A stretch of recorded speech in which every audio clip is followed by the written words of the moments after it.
ரோகிணிக்கு ஏன் இத்தனை சிக்கல் வருது அப்படின்னா, அவன் சொல்லி வச்சிருக்க பொய் அத்தனை. அப்படியே வாய திறந்தாலே பொய். மத்தவங்கள வந்து என்ன நடந்தாலும் பரவாயில்ல, நம்ம தப்பிச்சா போதும்னு நினச்சிட்டு இருக்கிறதுனால தான் இப்போ 2 பெரிய பிரச்சனையில சிக்கிக்கிறாங்க.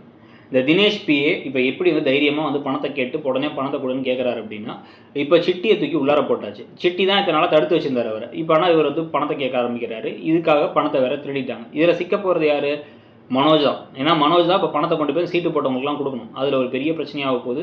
அதில் அவருக்கு லாஸும் ஆக போகுது. ஆனால் பழியை தூக்கி இவங்க ராஜாராணி மேலே போட்டு தப்பிச்சிடலான்னு பார்ப்பாங்க.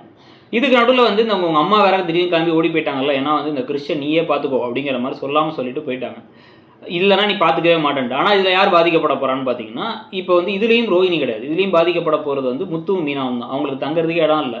ஆனால் வந்து இவங்க வந்து கூட கிறிஸ்டை வச்சுட்டு கிறிஸ்டை நடுவில் தூங்க வச்சுட்டு 10-11 வயசு பையனுக்கு டெய்லி ஊட்டி மட்டும் விட்டுட்டு இருக்கிறதுன்னு சொல்லிட்டு அந்த விஷயங்கள்லாம் செய்ய போகிறாங்க.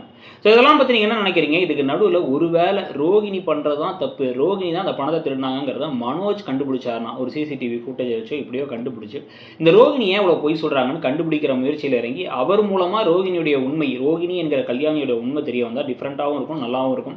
நடக்கும்னு நினைக்கிறீங்களாங்கிறத சொல்லிட்டு அப்படியே மறக்காமல் இடம் பொருள் சேனலையும் சப்ஸ்கிரைப் பண்ணிக்கோங்க. தேங்க்யூ.